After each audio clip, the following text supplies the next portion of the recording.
कि आप भगवान पे विश्वास नहीं रखते। तो पूरी दुनिया जो है मेजॉरिटी जो लोग हैं वो मानते हैं भगवान को, भगवान की लीला भी गाते रहते हैं। आप क्यों नहीं मानते? जो भी आपके आस्था पर सवाल करता है सीधे बोलो ये मेरा फेथ है। प्रेम भाई ये कहते हैं कि जो नास्तिक जो है ना उनसे बहुत दूरी बना के रखो। भगत सिंह को अगर आप देखो तो भगत सिंह तो नास्तिक थे, आसाराम आस्तिक थे। बड़े जीनियस लोग हुए हैं आस्तिकों में भी। न्यूटन आस्तिक था वो। कोई भी बाबा कुछ भी बोल देता है, लोग जय जयकार करते, कोई सवाल ही नहीं करता। अगर राजनीतिक तौर पर बात करें तो देश के प्रधानमंत्री इस प्रकार का दावा करते हुए खुलेआम नजर आते हैं। हर बच्चे का अधिकार है, हर बच्चे को एक क्वालिटी एजुकेशन मिलनी चाहिए और इसको केवल गवर्नमेंट इंश्योर कर सकती है। बचपन से आपको इंडोक्ट्रिनेट कर दिया जाता है और उसके बाद आपकी सोचने समझने की, सवाल करने की जो क्षमता है वो धीरे धीरे खत्म होती है। तो ये इसका मतलब ये सारे के सारे जो लोग ये पूजा करते हुए आए थे ये सब मूर्ख थे। इन्होंने जांचने परखने की कोशिश नहीं की, समझने की कोशिश नहीं की। मैं ये दावा नहीं कर रहा हूँ कि गॉड एग्जिस्ट नहीं करता। अरुण भाई नमस्कार, स्वागत है जी आपका। Thank you. कैसे हैं जी भाई साहब? बस बोलो। आपका कंटेंट देखने के बाद और चीज़ें समझने बाद ये साफ तौर पर एक दो वीडियो से ही समझ में आया था कि आप भगवान पे विश्वास नहीं रखते। तो पूरी दुनिया जो है मेजॉरिटी जो लोग हैं वो मानते हैं भगवान को, भगवान की लीला भी गाते रहते हैं। आप क्यों नहीं मानते? अगर शॉर्ट में बोलूँ तो मुझे कोई सबूत नहीं मिला, कोई एविडेंस नहीं मिला भगवान के होने का आज तक। और अगर कोई दे सकता है वो एविडेंस तो मैं आज भी मानने को तैयार हूँ। और जो भीड़ वाली जो बात आपने कही, ज़्यादातर लोग इसी वजह से मानते हैं और मैं भी एक टाइम तक इसी वजह से मानता था, क्योंकि मुझे भी लगता था यार इतने सारे लोग मान रहे हैं तो कोई तो वजह होगी। क्या मैं ही ज़्यादा होशियार हूँ, बाकी लोग जो है बेवकूफ़ हैं? ये लगता है, जनरली लगता है। और हम देखते हैं कि बहुत पढ़े लिखे लोग, बहुत अच्छे अच्छे ऊंचे ओहदे पे जो लोग हैं वो, और बहुत ऐसे लोग जो कि जिनका की इन्फ्लुएंस है समाज के अंदर, वो लोग भी भगवान को मानते हैं। एंड इवन बहुत सारे साइंटिस्ट भी हैं जो कि भगवान को मानते हैं। अभी हमारे जो इसरो के चेयरमैन हैं सोमनाथ जी, तो उन्होंने भी जो है कुछ कहा था ऐसा वेदों के बारे में। और उससे पहले भी हमने देखा है कि जो इसरो में जो वो जब वो लॉन्चिंग करते हैं तो उसका जो एक डमी बन के जाती है और वो तिरुपति मंदिर में प्रेजेंट करते हैं वो। तो ये सारी चीज़ें जो कॉमन मैन है ना, कॉमन मैन को तो ये लगता है ना यार ये इतने बड़े बड़े लोग मान रहे हैं तो इसमें कुछ तो वजह होगी। मुझे भी ये लगता था और मैंने काफ़ी फिर, लेकिन मेरे अंदर चूंकि एक क्वेश्चन करने की जो है वो बड़ी चुल थी बहुत अंदर की, हर चीज़ को सवाल करना है, देखना है कि ये चीज़ वाकई में सही भी है कि नहीं है। तो बस उसी को पकड़ के चलता रहा। ग्रंथ पढ़ने शुरू करे, जो भी बेस्ट रिसोर्सेज से समझ सकता था कि क्यों मानते हैं आखिर लोग, वो क्या वजह है उसके पीछे, उसको पकड़ कर चलता रहा। और धीरे धीरे मुझे लगता है धीरे अपने आप ही चीज़ें क्लियर होती चली गई कि कोई वजह नहीं है, बस ये फेथ है। और फेथ और क्या कहते हैं जो एक फेथ क्या होता है और फैक्ट क्या होता है, इसका फ़र्क मेरे को भी समझ में आया कि अगर इसको फेथ ही क्यों कहते हैं, अगर भगवान में मानना फेथ क्यों है। और जैसे कोई अगर कहे कि भाई सूरज पूरब से निकलता है, या अर्थ जो है वो सन के अराउंड चक्कर लगाती है, अर्थ गोल है, ये सारी जो चीज़ें हैं ये फेथ क्यों नहीं है। और जब हम कहते हैं कि भगवान एग्जिस्ट करता है, ये फेथ क्यों है। तो फिर मुझे समझ में आया कि एक्चुअल में फेथ हमें रखना वहाँ पड़ता है जहाँ पर हमारे पास कोई एविडेंस ही नहीं होता। अगर एविडेंस है, लेश मात्र भी है, जरा सा भी है, तो फिर फेथ रखने की जरूरत नहीं पड़ती आपको। और आप देखो कि बहुत सारे लोग ऐसे थे एक टाइम तक, जैसे कई बार लोग कहते हैं भाई इतने सारे लोग अगर मानते हैं तो कुछ तो सच्चाई होगी जी। एक टाइम तक गैलीलियो से पहले, गैलीलियो से नहीं, सॉरी, कॉपरनिकस से पहले तक लोग यही मानते थे कि अर्थ जो है सेंटर है यूनिवर्स का, और बाकी जो जितने भी प्लैनेट्स हैं और पूरे जो भी स्टार्स वगैरह वो सब अर्थ के अराउंड ही रिवॉल्व कर रहे हैं। लेकिन उतने सारे लोगों का जो फेथ था वो एक आदमी ने गलत साबित कर दिया, कॉपरनिकस।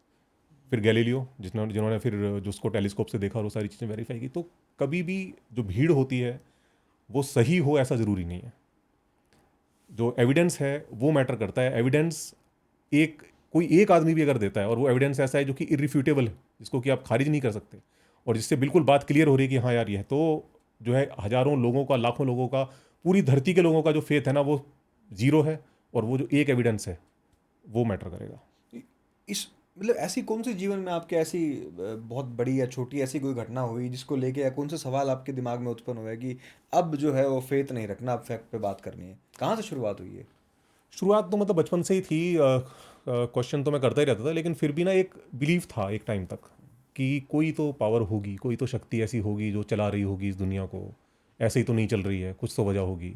तो ये सब चीज़ें रहा करती थी। स्पिरिचुअल हो गया एक टाइम तक मैं, मतलब मुझे ये लगने लगा कि भाई हाँ ठीक है, कोई पावर है, लेकिन कम से कम वो पावर हम जो कुछ मांग रहे हैं, उससे प्रार्थना कर रहे हैं, उस पर तो कम से कम रिएक्ट नहीं करती हो, क्योंकि वो पावर यार इतनी तो नहीं हो सकती कि यार हमारी छोटी छोटी चीज़ों पर रिएक्ट करे।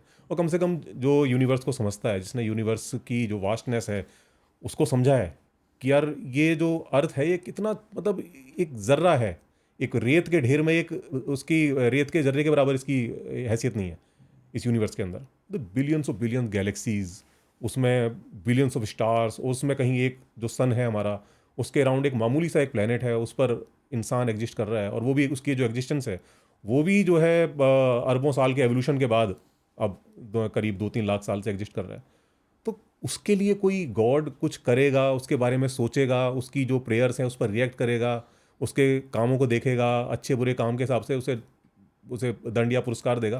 तो ये चीज़ मुझे समझ में नहीं आने लगी थी एक टाइम तक, एक टाइम के बाद, मतलब मैं समझो कि जो कर्म कांड है उससे बाहर निकल गया था। लेकिन फिर भी ये लगता था कि यार कुछ तो ऐसा होगा, कोई तो ऐसी पावर होगी, वरना कैसे ये सब एग्जिस्टेंस में वजूद में आया और कैसे चल रहा है। वो चीज़ें चलती रहीं, स्पिरिचुअल हो गया मैं। उसके बाद फिर ओशो को मैंने पढ़ना शुरू करा। तो ओशो ने एक टर्निंग पॉइंट जो मेरी लाइफ में आया, वो ओशो की वजह से आया। बहुत सारे लोग ओशो को पढ़ते हैं, और बहुत सारे लोग ऐसे हैं कि जो ओशो की बातों में, क्योंकि वो वहाँ पर कई तरह की बातें हैं उनकी, वो कई बार बिलीवर्स के अनुसार भी बातें करते हैं। वो आपको जब वो उनका मन होगा तो वो आपको विश्वास भी दिला देंगे, हाँ गॉड जैसी चीज़ एग्जिस्ट करती है। और अगर जिस दिन किसी और मूड में है तो वो बिल्कुल गॉड को खारिज भी कर देंगे। तो हर तरह की बातें हैं। लेकिन उसमें कम से कम मुझे उन चीज़ों से ना तर्क करना आया कि चीज़ों पर तर्क कैसे करा जाए। अगर मतलब गॉड की जो एग्जिस्टेंस है उसको अगर हम तर्क करके देखें तो हम कैसे उस तक पहुंच सकते हैं, या जो भी तर्क दिए जाते हैं उनको कैसे मतलब हमें लेना चाहिए। और एक कम से कम उनको ओशो को सुन के एक अंदर मेरे जो होता है ना, आपके जब जिस रिलीजन के आप अंदर पैदा होते हो तो उसके प्रति आपका एक मोह होता है, एक लगाव होता है, वो नेचुरल होता है। और कई बार आदमी खुद को कहता नहीं मैं तो बड़ा रैशनल हूँ, मैं नहीं मानता, लेकिन फिर भी वो एक जो धागा होता है बड़ा बारीक से जुड़ा होता है, और वो कभी भी उसके रिलीजन पे कोई बात आएगी तब वो उतना रैशनल नहीं रह जाता। तो ओशो ने मुझे ये क्वेश्चन करना सिखाया कि क्वेश्चन करो, चाहे वो चीज़ आपको अच्छी नहीं लग रही फिर भी क्वेश्चन करो, और अच्छी नहीं लग रही तब तो और ज़्यादा करो, क्योंकि वो कहीं ना कहीं जो अंदर जो धागा जुड़ा हुआ है ना, आपका जो मुंह का जो धागा जुड़ा हुआ है वो परेशान कर रहा है आपको। कि अगर कोई सामने से क्वेश्चन करता है आपके रिलीजन को, या आप कुछ ऐसी बात पढ़ लेते हो कहीं से जिससे कि आपके मन में एक डाउट पैदा होता है अपने रिलीजन को लेकर, तो एक ये फीलिंग कहाँ से आती है कि मुझे यार अच्छा नहीं लग रहा, मैं इसको किसी तरह से रैशनलाइज कर दूँ, या कोई ऐसा मेरे को आंसर मिल जाए कि जिससे मैं ये समझूं कि हाँ नहीं नहीं ये ठीक है। तो वो चीज़ वहाँ से जो वो डर था वो डर छूटा। फिर मैंने बिल्कुल रिगरसली क्वेश्चन करना शुरू कर दिया। मैं बिल्कुल जो एक थोड़ा बहुत भी होता था कि चीज़ों को रैशनलाइज करने का, या दिमाग में ये मान लेने का नहीं नहीं हो सकता है इसका जवाब अभी मेरे पास ना हो, लेकिन मे भी कोई ऐसा पर्सन हो, कोई ऐसा ज्ञानी हो, संत महात्मा हो जिसके पास इसका ज्ञान हो या इसका जवाब हो। तो वो डर निकल गया। फिर मैंने रिगरसली क्वेश्चन करना शुरू किया, और उसके बाद फिर मैंने और भी जो एथिस्ट दुनिया में हैं, जैसे कि सैम हैरिस हो गए, आपका रिचर्ड डॉकिंस हो गए, इन सब को पढ़ना शुरू कर दिया। इन सब की वीडियोस वगैरह देखी, बुक्स पढ़ी इनकी। तब जाकर मामला एकदम क्लियर हो गया कि ये एक्चुअल में एक ट्रैप है, जिसमें बचपन से आपको इंडोक्ट्रिनेट कर दिया जाता है, और उसके बाद आपकी सोचने समझने की, सवाल करने की जो क्षमता है वो धीरे धीरे धीरे धीरे ख़त्म होती जाती है, और इस ट्रैप से बाहर आना बड़ा मुश्किल होता है। ख़ास तौर पर तब जबकि आप किसी ऐसी स्थिति में फंसे हुए हो जहाँ पर आपकी लाइफ में बहुत ज़्यादा अनस्टेबिलिटी हो, क्योंकि उस टाइम पर आप लगातार ऐसे सहारे ढूंढते रहते हैं जिसकी वजह से आप किसी तरह से खुद को एक मतलब kind of cope up mechanism की तरह काम करता है कि आप कहीं फंसे हुए हैं, और आपने कहा कि अरे भगवान ऐसा कर देना, भगवान वैसे कर देना, कहीं एक उम्मीद है आपको कि कहीं कोई शक्ति है जो समहाउ मेरी चीज़ों को ठीक कर देगी।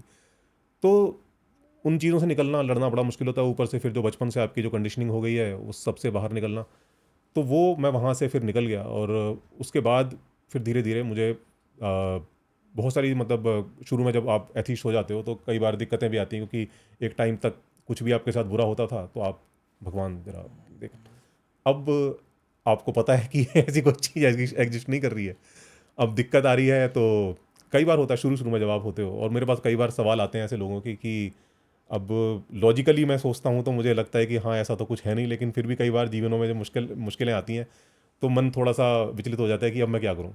और ये होता है, शुरू में स्थिति होती है, धीरे धीरे धीरे करके जो है क्योंकि वो है ना, एक कंडीशनिंग बनी हुई है ब्रेन की भी कई लेयर्स हैं।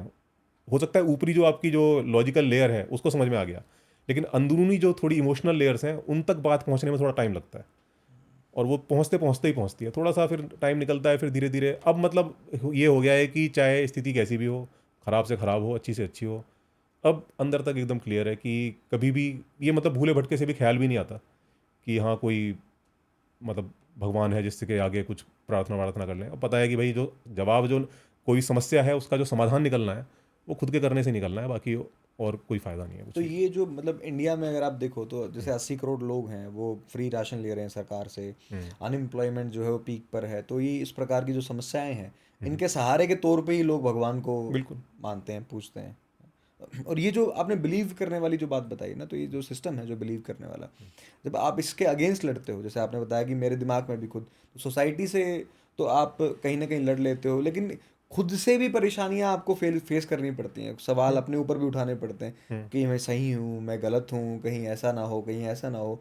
तो ये जो सेल्फ, खुद के साथ जो लड़ाई होती है, खुद की जो फाइट होती है ना, बिलीवर और नॉन बिलीवर वाली, तो वो उसको कैसे ओवरकम किया आपने?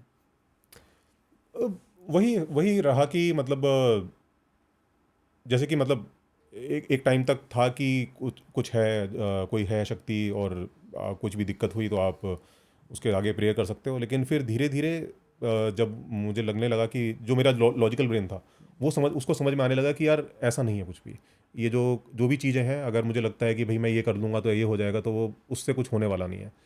और इवन ये भी लगता था एक टाइम तक, जैसे कि एक वो आई थी, एक मूवी थी द सीक्रेट, शायद आपने देखी हो, एक सीडी थी उस टाइम पर काफ़ी चल रही थी, तो उसमें ये बताया था कि होता क्या है कि जो आपके अंदर जो भावनाएं होती हैं, मतलब आप किसी चीज़ के बारे में जो जैसा सोचते हो, अगर आप अच्छा महसूस कर रहे हो तो वो चीज़ संभव हो जाएगी।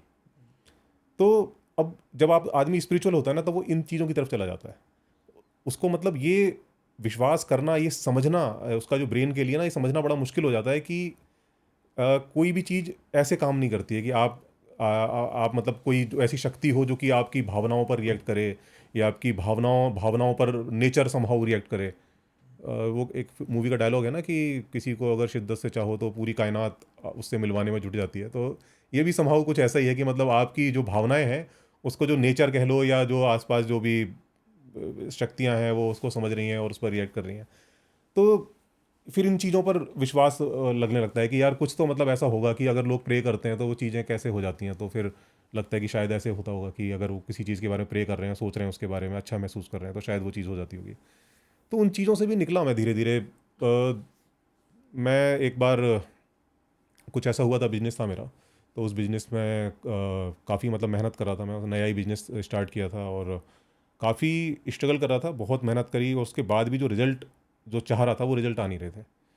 तो उसी समय पर ये जो सीक्रेट वाली जो मूवी थी, ये मुझे कहीं मैंने देखी कहीं से, तो इसमें एक तरीका बताया था कि आपको क्या करना है कि जैसे मान लीजिए आप कुछ सेल्स हैं, आप ये टारगेट अपने मन में सोच रहे हो कि यार इतनी सेल हो जाए मेरी, तो आपको क्या करना है कि उस सेल को एक मतलब कहीं लिख कर लगा दो ताकि आपको याद रहे, और उसको सेल को सोचो कि हाँ इतनी सेल हो रही है मेरी, और उसके बारे में अच्छा महसूस करो।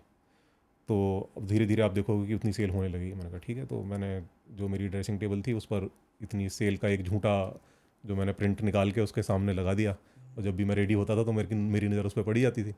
तो फिर मैं उसको सोच कर इमेजिन करता था मेरी इतनी सेल हो रही है और मैं बहुत खुश हूँ, मेरे बैंक अकाउंट में इतने पैसे आ रहे हैं, डेली की इतनी सेल हो रही है। वो चलता रहा करीब 2-3 महीने, ये प्रोग्राम चला, और मुझे पूरी उम्मीद थी कि अब इससे सेल मेरी इम्प्रूव हो ही जाएगी, बट वो नहीं हुई।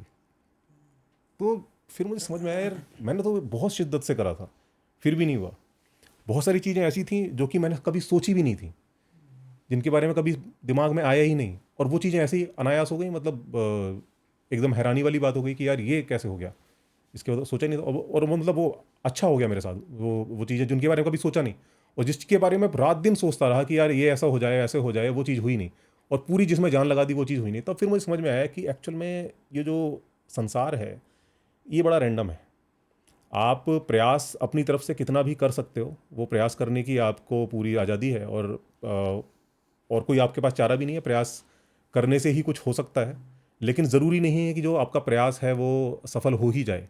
संभावना फिर भी मतलब आप कितना भी कर लो फिर भी एक संभावना रहेगी कि हो सकता है कि वो उसमें आपको सक्सेस ना मिले।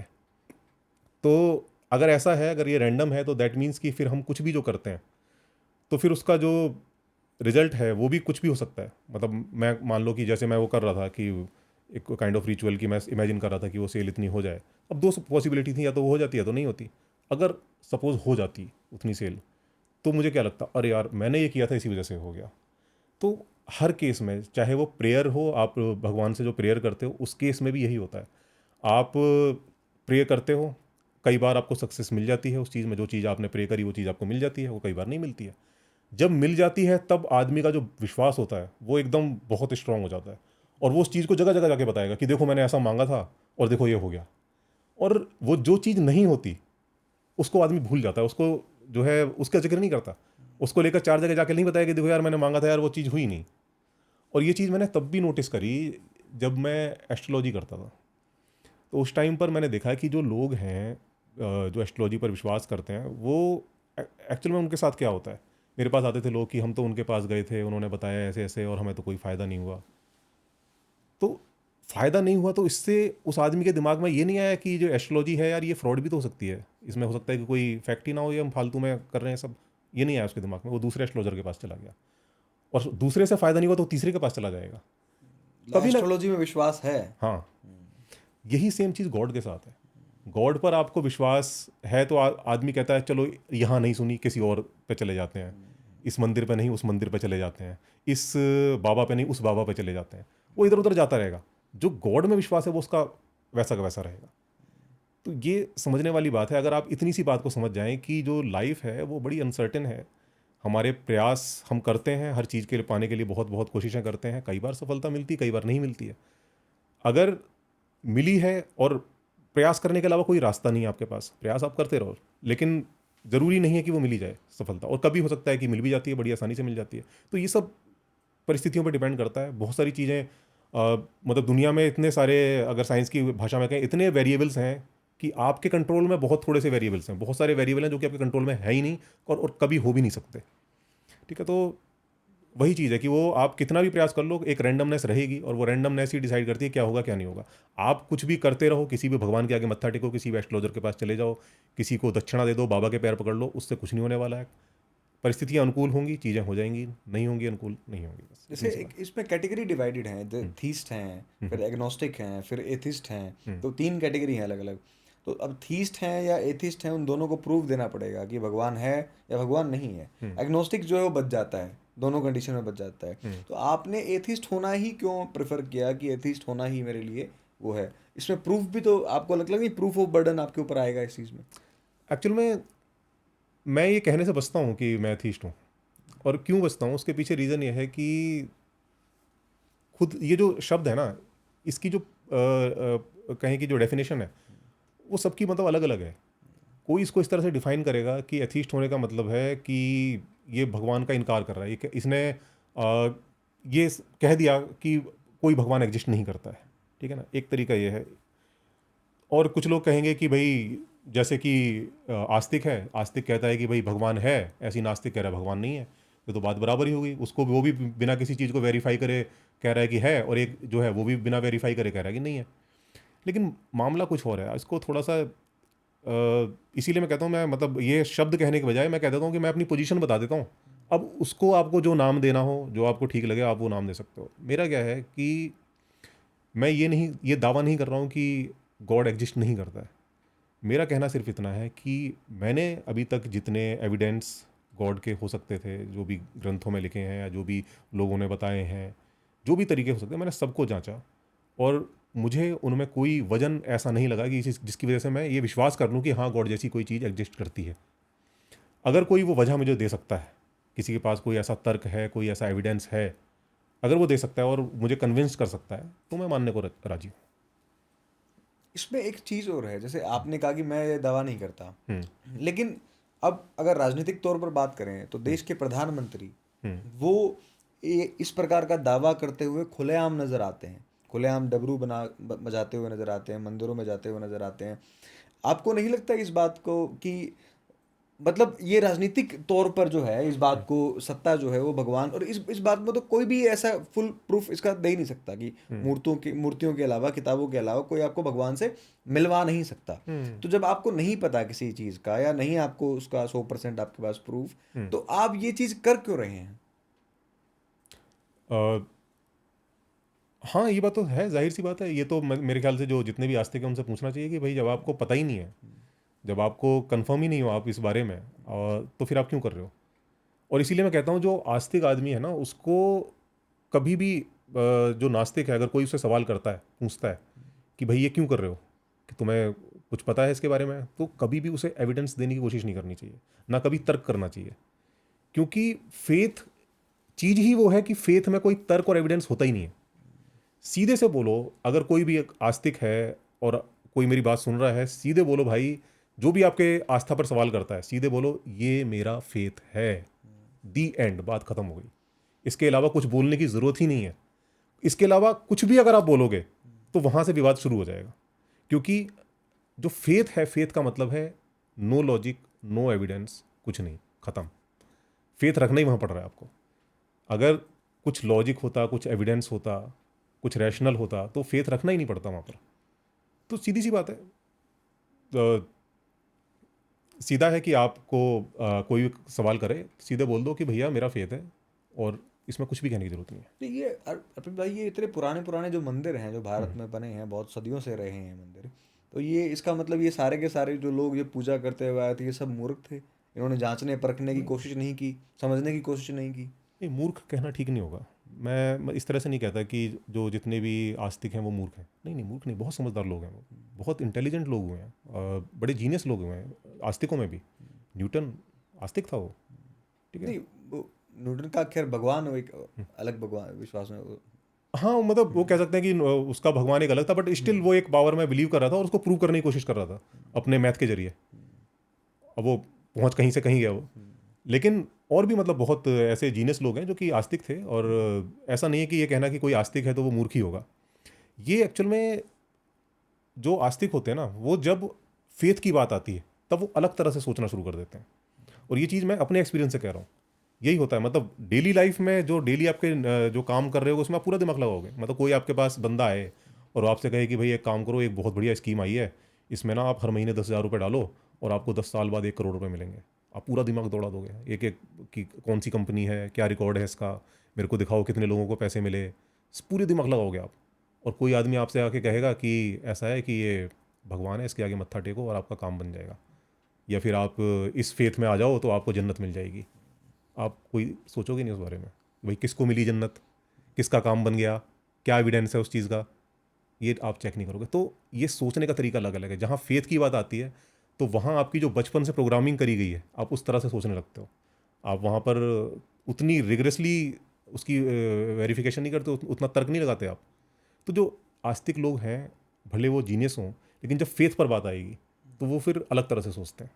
जैसे विज्ञान में, अब देखो साइंस में तो पुरानी जो चीज़ें होती हैं, अगर उसका कोई नया प्रूफ मिल जाए और उसको खारिज करता हो, तो नए को मान लिया जाता है, उसको छोड़ दिया जाता है। बिल्कुल, ऐसा धर्म क्यों नहीं करता?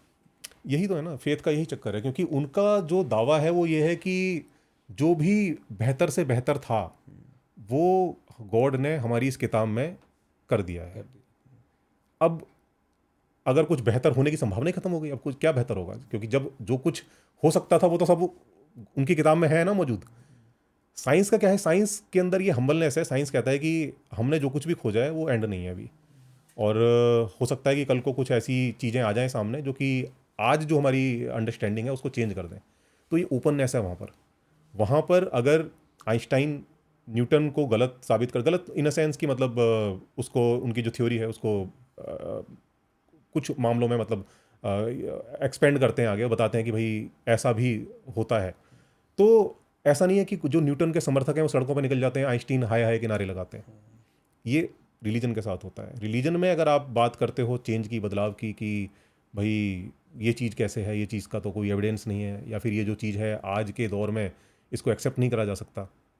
बहुत सारी चीज़ें हैं, महिलाओं के बारे में जिस तरह की बातें हैं ग्रंथों के अंदर, इवन पुराने जो कई ग्रंथ हैं उसके अंदर तो जो दास दासियां हैं, जो गुलाम हैं, उनको कैसे रखा जाए, उनके साथ कैसे बर्ताव करा जाए, इस सब के भी नियम कायदे मिलते हैं। तो अब कुछ चीज़ें हैं जो कि समाज ने धीरे धीरे बदलाव कर लिया है, कुछ चीज़ें हैं जिन पर आज भी जो है जब आप सवाल करते हो कहते हो कि भाई ये चीज़ गलत है, इसको हटाओ।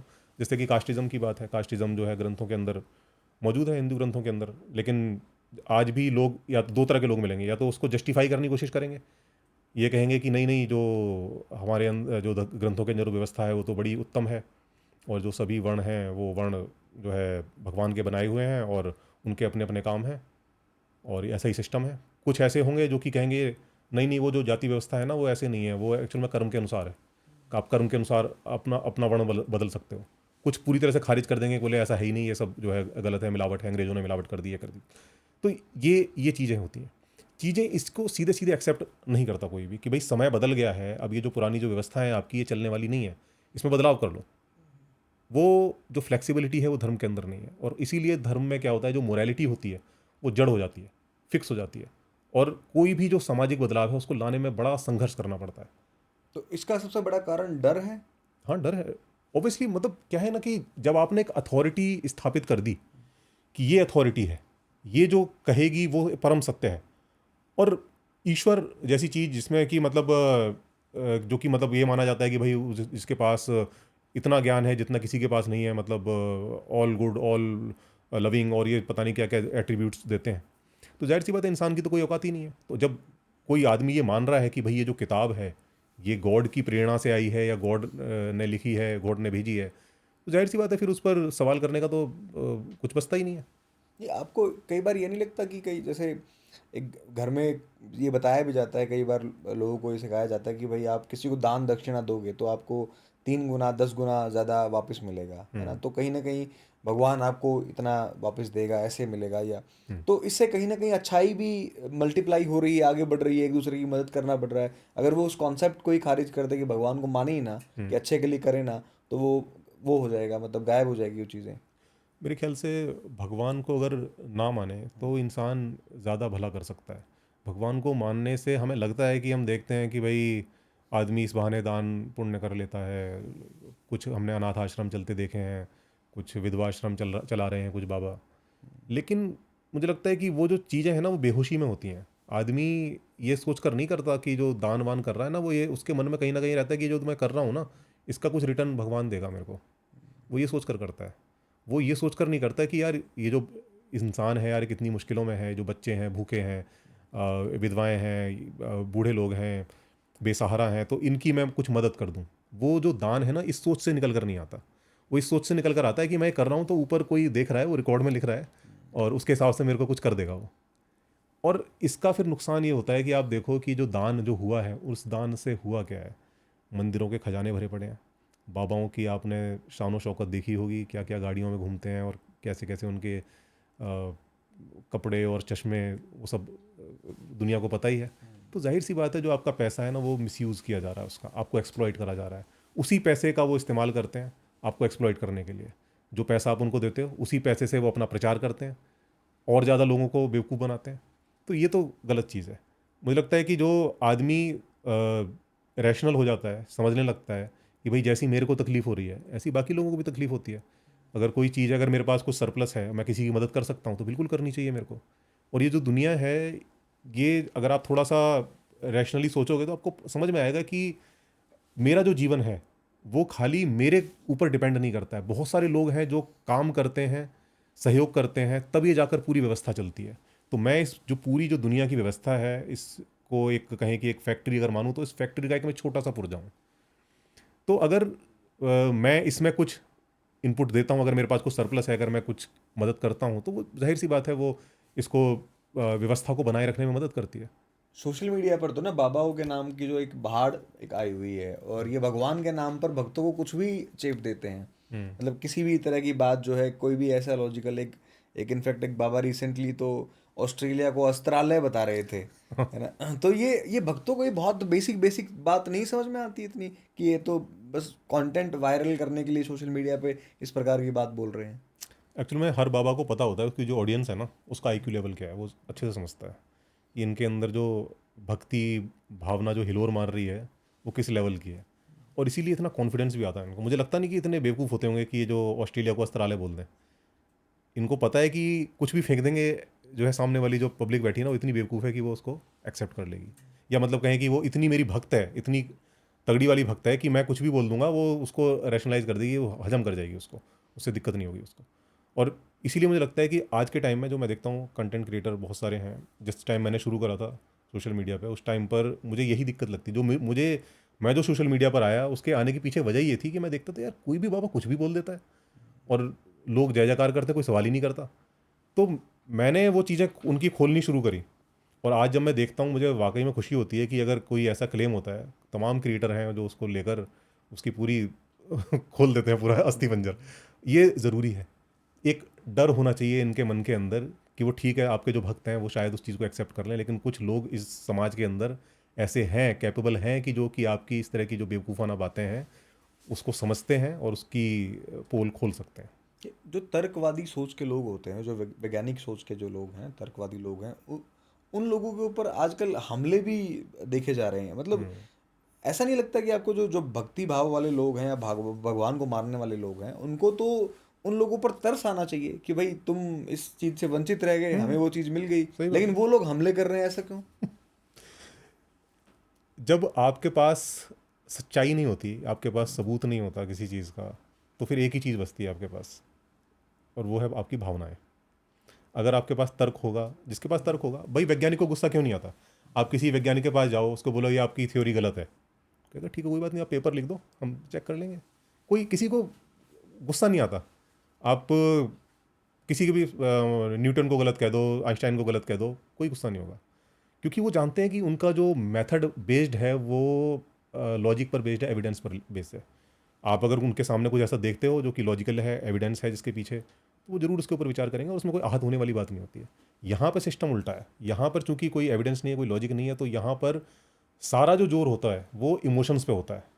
लोगों को इमोशनली उन फिगर से जोड़ा जाता है, ये करके कि मतलब उनको मदरली फिगर बता देंगे या फादरली फिगर बता देंगे या कोई ऐसी फिगर बता देंगे जिससे इमोशनली लोग जुड़ जाएं।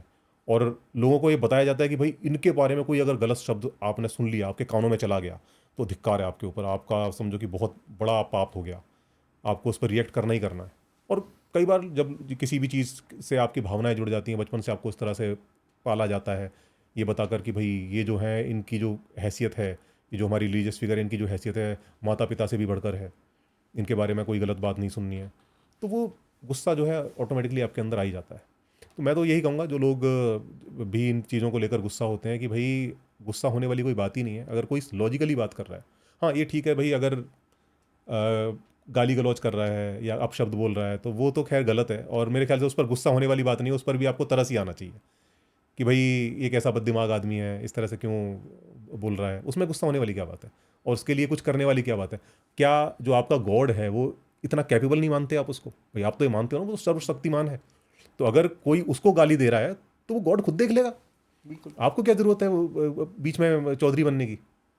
तो ये छोटी बातें हैं, लोगों को समझनी चाहिए। और ख़ास तौर पर जब इमोशन आपके जहाँ पर हावी हो रहे हैं, किसी चीज़ को देखकर आपको बहुत रिएक्ट करने का मन कर रहा है, वहाँ पर तो बहुत ज़्यादा आपको सावधान होना चाहिए कि आपको सवाल करना चाहिए यार ये चीज़ क्यों हो रही है मेरे अंदर। अगर कोई मेरे रिलीजियस फिगर पर सवाल कर रहा है, कोई मेरी रिलीजियस बुक पर सवाल कर रहा है, तो मुझे गुस्सा क्यों आ रहा है? तो ये दृष्टि होनी चाहिए, इतनी अंतर्दृष्टि आपके पास होनी चाहिए। ये अगर होगी तो मुझे लगता है कि आप एक बेहतर इंसान बन पाओगे, समझ पाओगे आपके अंदर जो चल रहा है वो क्यों चल रहा है, क्या वजह है, वो कहाँ से आती है वो चीज़ें। बहुत से लोग होते हैं गुरुओं को लेकर, अब मतलब चलो ये तो गॉड वाली बात हो गई, रिलीजियस बुक वाली बात हो गई, बहुत से लोग हैं कि बहुत सारे गुरु हैं अलग अलग तरह के, कई बड़े रैशनल गुरु भी हैं, तो उनको फॉलो करने में इतने अंधभक्त बन जाते हैं उनके कि उनके बारे में कोई हेल्दी क्रिटिसिज्म भी दे रहा है, वो भी उनको बर्दाश्त नहीं होता। तो मेरा तो यही कहना है कि आप पता करो कि वो गुस्सा जो आपके अंदर आ रहा है, जो आपको कीबोर्ड वॉरियर बनने पर मजबूर कर दे रहा है, या ये कर रहा है कि यार इस आदमी को मैं मुंह बंद करा दूं, या ये मुझे कहीं मिल जाए तो मैं इसके चार चमाट धर दूं, तो वो समझो उस चीज़ को कि वो कहाँ से आ रहा है। बहुत सारे लोग तो ये भी बार बार इस बात को बोलते हैं, और ये सोशल मीडिया पे एक आम सवाल है कि अगर इस पूरे ब्रह्मांड को, इस पूरी दुनिया को, ये बड़ी विख्यात वो है, इसको अगर भगवान ने नहीं बनाया तो किसने बनाया? तो इतना बड़ा स्ट्रक्चर है, भगवान ने ही बनाया होगा, कोई ना कोई तो है बनाने वाला। इस सवाल का जो अगर ईमानदार जवाब दिया जाए ना, तो ये है कि किसी को नहीं पता कि ये जो भी आसपास मौजूद है ये सृष्टि, ये कैसे बनी, या मतलब कहें कि इसका जो एंड जो कारण है वो क्या है, वो किसी को भी नहीं पता है। हर कोई एक गैस लगा रहा है, अनुमान लगा रहा है। साइंस जो है उसको मैं इसलिए बेहतर मानता हूँ क्योंकि उसकी जो एक्सप्लेनेशन होता है, उसकी जो व्याख्या होती है वो कम से कम एविडेंस बेस्ड होती है। उसके पीछे कुछ प्रमाण होता है जिसको कि जांचा जा सकता है स्वतंत्र रूप से किसी के भी द्वारा। पूरी दुनिया में कोई भी व्यक्ति जो है उसको चीज़ को समझे, जांचे और चैलेंज भी कर सकता है, और उस चैलेंज से कोई आहत भी नहीं होता कि कोई आपको लेके आपका क्या कहते हैं पुतला पुतला फूंकना शुरू कर दे। ऐसा कुछ नहीं होता साइंस में। तो वो मुझे चीज़ बेहतर लगती है कि वो एक ईमानदार जिज्ञासा है, एक ईमानदार खोज है। बाकी कोई कहने लगे कि भाई नहीं ये इस गॉड ने बनाया या गॉड ने ही बनाया, तो वो सारे अनुमान हैं, गैस हैं। ये मतलब कुछ ऐसा है कि मान लीजिए कि कोई आपने खुदाई करी कहीं पर, एक पुराना बक्सा निकल कर आया, उसमें बड़ा सा ताला लगा हुआ है। अब वो ताले की चाबी किसी के पास नहीं है। अब वहाँ पर लोग अनुमान लगा रहे हैं। एक कह रहा नहीं इसके अंदर तो सोने की सर्फियाँ, एक कह रहा नहीं चांदी की सर्फियाँ, एक कह रहा हीरे मोती भरे हैं, एक कह रहा कुछ नहीं है इसके अंदर पत्थर हैं। तो ये अनुमान लगा रहे हैं सब। जब तक वो ताला बंद है, जब तक वो ताला खुला नहीं है, किसी को भी नहीं पता क्या है इसके अंदर। और लोग लड़े जा रहे हैं उसके ऊपर। वो सोने वाले को मार रहे हैं, नहीं नहीं तू गलत कह रहा है, इसके अंदर तो ये है, उसके अंदर तो वो है। तो जब आपके पास उसकी चाबी हो, आप उसको खोल के देख लो, मामला साफ हो जाएगा। तो अभी जो अलग अलग फेथ हैं, अलग अलग गॉड हैं, अलग अलग गॉड की अलग अलग डिमांड है। कोई गॉड कहता है कि भाई दारू पीने में कोई दिक्कत नहीं है, आप वाइन पी सकते हो। एक गॉड कह रहा नहीं नहीं दारू को हाथ मत लगा लेना। एक कह रहा है कि कोई बात नहीं, आप बेकन खाओ, कोई दिक्कत नहीं है। एक कह रहा नहीं नहीं बेकन तो हराम है। एक कह रहा है कि सबके मतलब अलग अलग डिमांड है। कोई कह रहा है कि अलग अलग सबकी व्याख्याएं, और सबके जो इवन जो फिलॉसफीज़ हैं, रिलीजियस फिलॉसफीज़, वो भी अलग। एक कह रहा है कि भाई मरने के बाद जो है आपका पुनर्जन्म होगा। एक कह रहा है कि नहीं कोई पुनर्जन्म नहीं होगा, आप जो है क़यामत का दिन होगा, उसके बाद आप जिंदा हो जाओगे और फिर आपका हिसाब किताब होगा।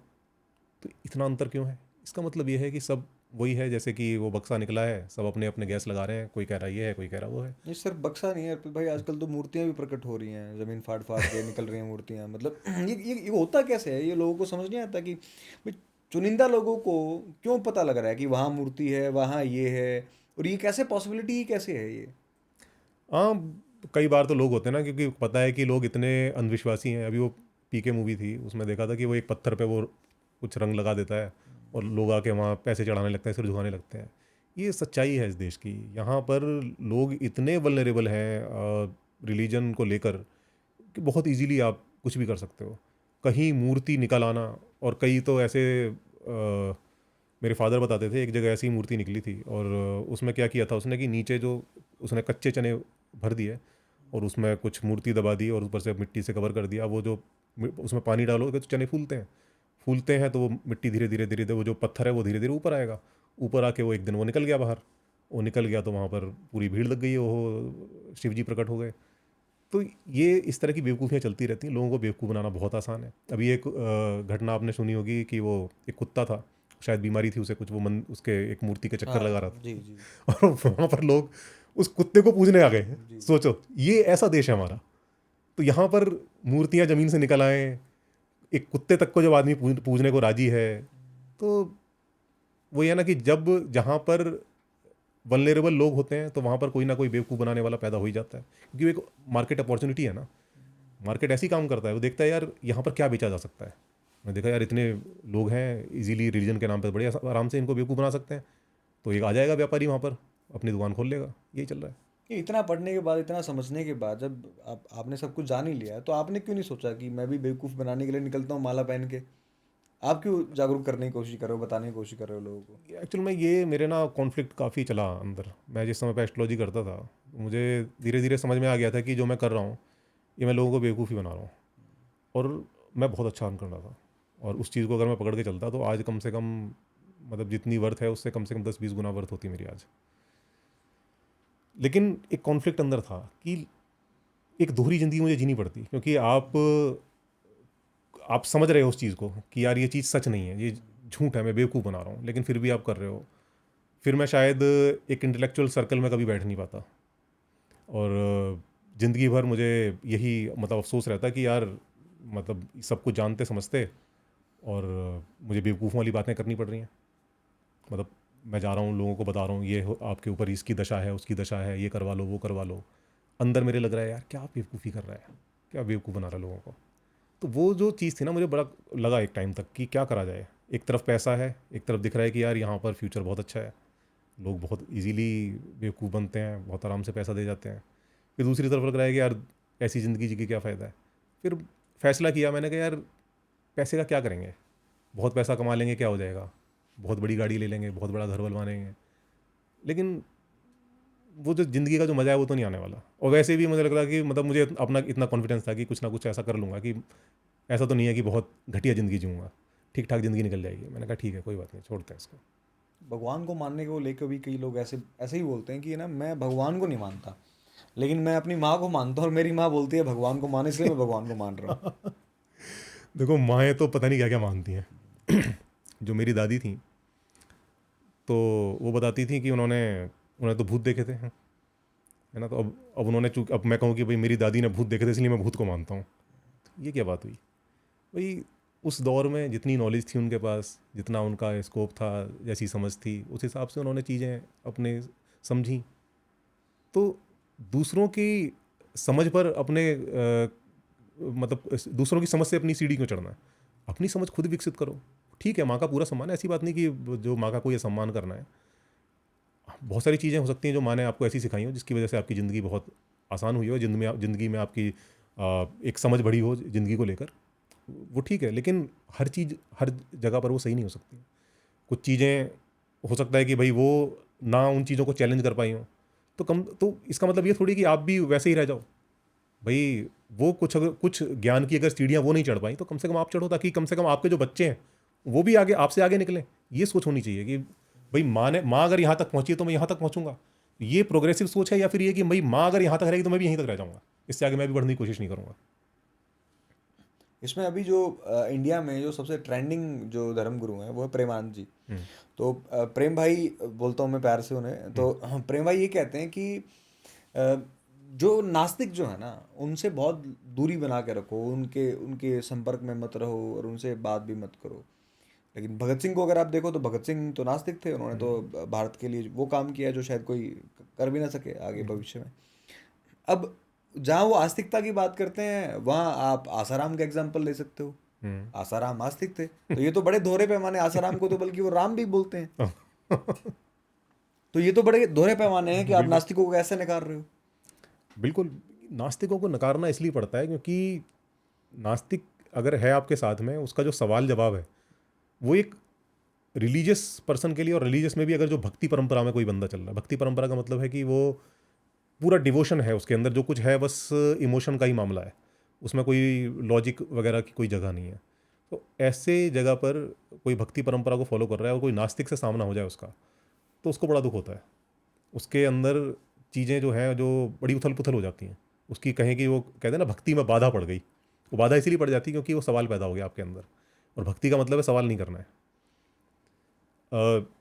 इस पर एक ना बड़ी अच्छी स्टडी है, एक बुक है व्हेन प्रोफेसी फेल्स। और ये जो बुक है ये एक साइकोलॉजिस्ट थे, आई थिंक अमेरिका में। तो वहाँ पर शिकागो में एक लेडी थी जो कि ये दावा करती थी कि उसके ऊपर जैसे वो कहते हैं ना वही आ गई, या कहीं की देवीय प्रेरणा से वो कुछ लिख रही है। तो वो कहती थी कि ऑटोमेटिक राइटिंग बोलते हैं उसको इंग्लिश में, कि वो किसी ईश्वर की प्रेरणा से लिखा करती थी वो।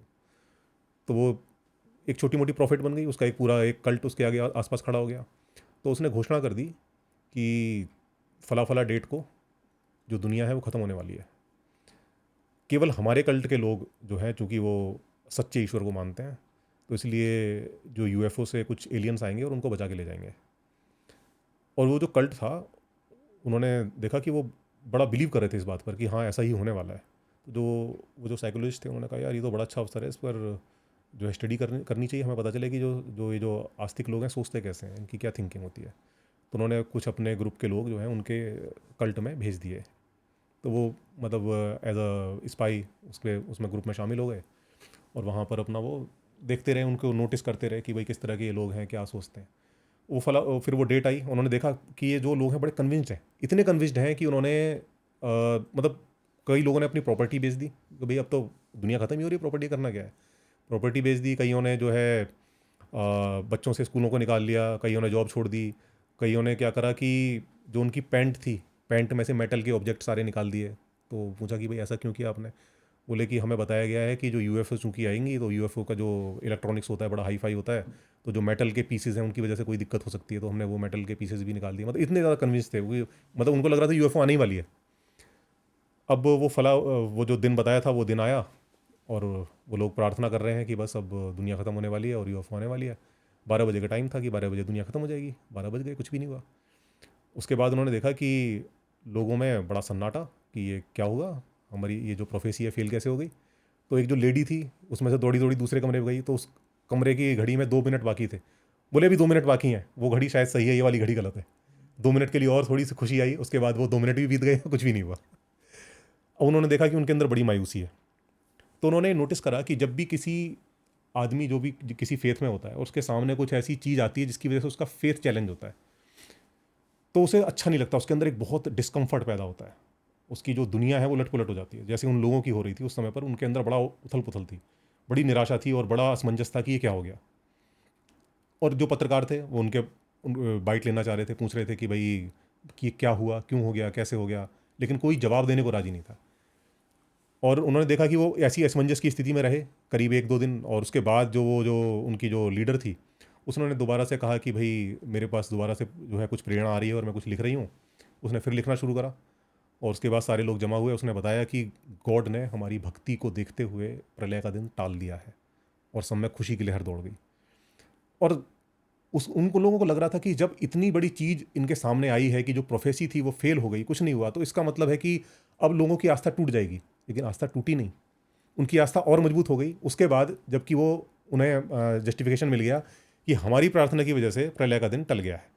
तो जो फेथ में जो आदमी होता है वो इस तरह से होता है, वो ब्लाइंडली बिलीव करता है। कोई भी चीज़ जब उसको चैलेंज करती है तो उसके अंदर एक डिस्कम्फर्ट पैदा होता है, उसके अंदर एक गुस्सा पैदा होता है, और उसका जो ब्रेन होता है वो लगातार उस समाधान को ढूंढ रहा, उस डिस्कम्फर्ट को कैसे दूर करा जाए इस पर काम कर रहा होता है। और उसको नहीं पता होता कि उसका ब्रेन क्या कर रहा है उसके साथ में, और वो उस डिस्कम्फर्ट को कम करने के लिए बहाने बनाता है। अब जैसे सामने कोई बंदा है और वो उसके फेथ को चैलेंज करता है, तो उसके दिमाग में आएगा अरे ये तो लेफ्टिस्ट है, अरे ये तो फला गैंग का सदस्य है, ये तो इसलिए ऐसी बात कर रहा है। ये जो चीज़ आती है आपके दिमाग में अचानक से, ये यहीं से आती है। आपका जो ब्रेन है उस डिस्कम्फर्ट को कम करना चाहता है, इसके लिए वो लगातार आपको बहाने बना के देगा।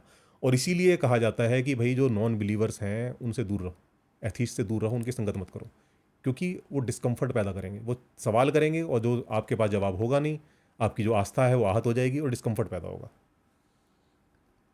एक तरह से धर्म जो है वो नियंत्रण का ही हथियार है, और उस आपके उस नियंत्रण का फायदा जो है वो राजनीति में बैठे हुए लोग उठाते हैं। 100%। इसके अलावा तो आस्था तो सिर्फ आम आदमी के लिए है कि आस्था का लॉलीपॉप आम आदमी को दे दिया जाता है कि आप यहाँ से जुड़े रहो, आपको कुछ यहाँ से मिलेगा इसमें। हाँ, ये एक्चुअल में रिलीजन का जो जन्म ही हुआ है ना, वो हुआ ही इसीलिए है कि ग्रुप को कंट्रोल करने के लिए। अगर इसकी आप हिस्ट्री देखो तो जो ट्राइबल रिलीजन थे उनमें क्या होता था कि भाई और ख़ास तौर पर जो होमोसेपियंस हैं, हम लोग हैं, हम लोग क्यों बाकी जो अदर जो होमो स्पीशीज़ थी जो कि हमारे साथ ही पैरेलल ही एग्जिस्ट कर रही थी, जैसे नियंडरथल्स थे, डेनोसिवियंस थे, और होमो इरेक्टस भी शायद एक टाइम तक हमारे साथ में ही एग्जिस्ट कर रहे थे, तो उन सबको पछाड़ते हुए हम ही क्यों आगे बढ़ पाए और बाकी क्यों एक्सटिंक्ट हो गए। उसके पीछे एक रीज़न ये है कि हम बहुत अच्छे से बात को कम्युनिकेट कर पाते थे, और हमारे पास जो स्टोरीज़ ऐसी थी जो स्टोरीज़ लोगों को जोड़ कर रखती थी, और वो स्टोरीज़ होती थी ज़्यादातर ऐसी ही डिवाइन चीज़ों के बारे में कि कोई देवता है या कोई, पहले तो एनिमिज़म होता था, मतलब जो किसी जानवर को खुदा मान लिया, किसी को पेड़ को मान लिया, किसी को, और वो उनके जो एक तरह से देवता होते थे, जो कबीले होते हैं उनके कुल देवता हैं या कुछ हैं, और उनमें पूरे समूह की आस्था होती थी। और उनको लगता था जब वो किसी सामने कोई उनके मुकाबले के लिए कोई अदर ग्रुप है, तो उनको लगता था उनका देवता जो है उनके साथ है और वो लड़ रहा है और उनको जिता रहा है। तो ये जो बिलीफ है ये ग्रुप को बांधे रखने में बहुत मददगार होता था, और इसने इतनी मदद करी है जो सिविलाइजेशंस डेवलप हुई हैं इस आइडिया की वजह से। लेकिन आज मुझे लगता है कि हम उस दौर में आ गए हैं, जैसे कहते हैं ना कि आप किसी रेलगाड़ी में बैठे हो जिसने आपको एक स्टेशन से लेकर दूसरे स्टेशन जहाँ तक भी आपकी यात्रा थी वहाँ तक पहुँचा दिया है।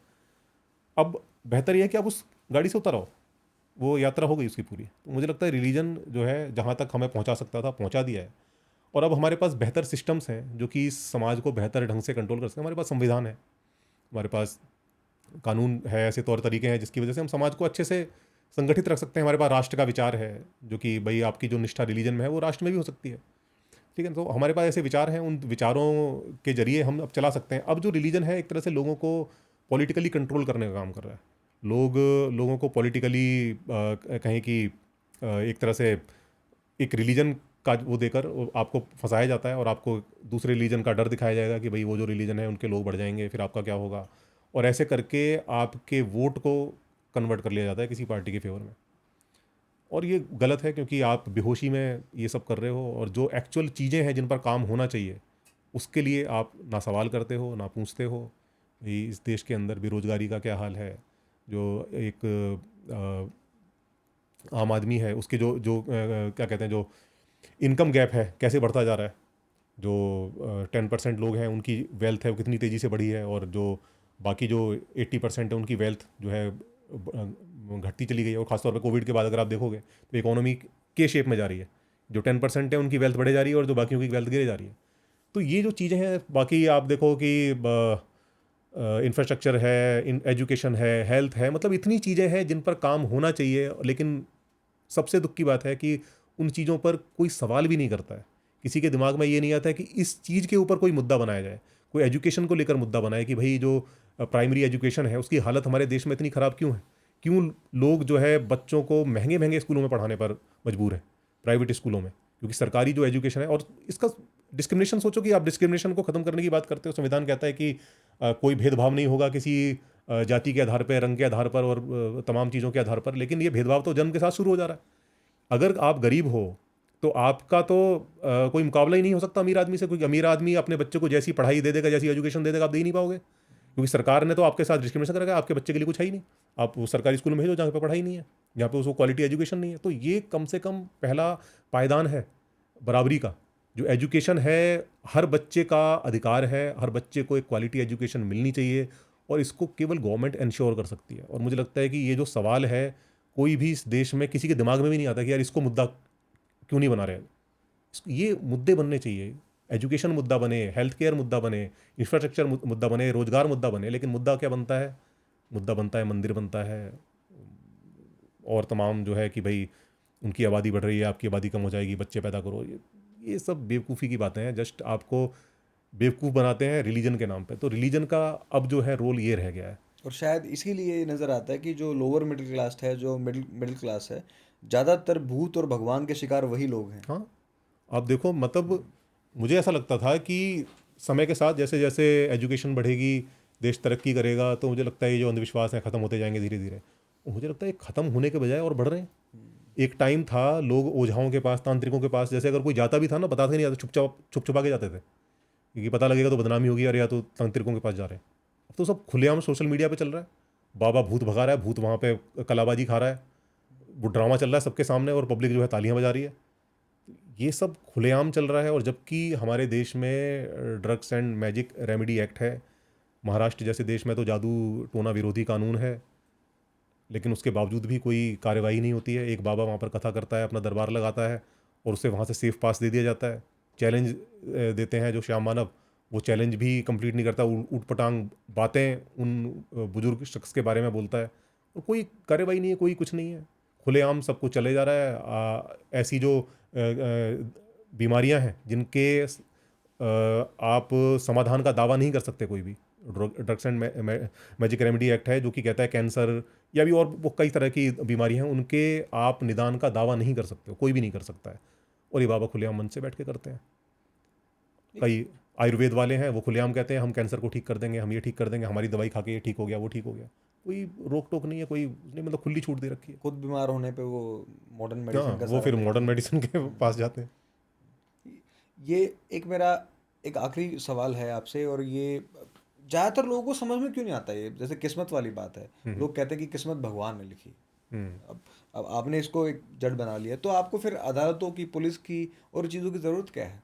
सही बात है। अगर आपको लगता है कि भगवान ने ही किस्मत लिखी और भगवान ही जो करने वाला है आगे, और अगर आपको ये भी लगता है कि अगर आपके साथ कुछ गलत हुआ है तो भगवान देख रहा है और वो कर देगा न्याय, तो ठीक है, फिर क्या जरूरत है अदालत वदालत जाने की, अपना बैठो घर आराम से, वो कर देगा ना अपने आप। दोषी भी वही होना चाहिए। और दोषी भी वही, अगर वाकई में उसने अगर कुछ गलत करा है, जानबूझ के करा है आपके साथ में, तो या तो वो मानता है कि आपके साथ आप डिजर्व करते थे वो सब बुरा हो आपके साथ में, और वो चाहता था कि हो सकता है कुछ पुराने आपके कर्म ऐसे रहे, उसकी सजा आपको मिल रही हो, तो आपको संतुष्ट बैठ जाना चाहिए। या फिर आप ये मानते हो कि नहीं नहीं गलत हुआ है और वो हो सकता है कि जिसने गलत किया उसको सजा देगा, तो भी तो आपको संतुष्ट बैठ जाना चाहिए। लेकिन आदमी नहीं बैठता है, आदमी कोशिश करता है पूरी, और इवन बीमार भी पड़ेगा तो आदमी भले भगवान में कितनी विश्वास आस्था रखता हो, हॉस्पिटल कोई नहीं, वो मंदिर कोई नहीं जाता, सीधे हॉस्पिटल जाता है वो। उसको पता है जान कहाँ बचेगी।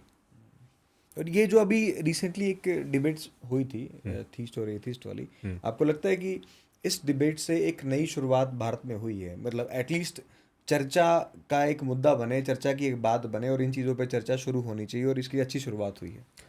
हाँ, ये कह सकते हैं कि मेन स्ट्रीम मीडिया में ये चर्चा शायद पहली बार आई है।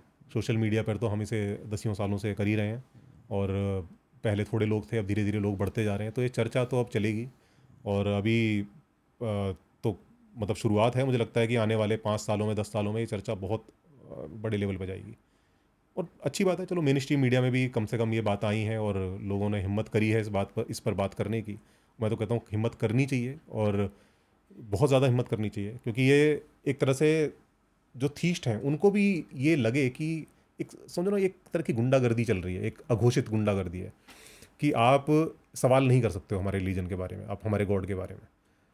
सोशल मीडिया ने कम से कम लोगों को एक प्लेटफॉर्म दिया है जहाँ पर वो इस तरह की बातें कर सकते हैं। मुझे लगता है ये बातें मेन स्ट्रीम मीडिया तक भी आनी चाहिए, ताकि जो थीस्ट हैं उनके मन में कम से कम है कि भाई सवाल किसी भी चीज़ पर किया जा सकता है।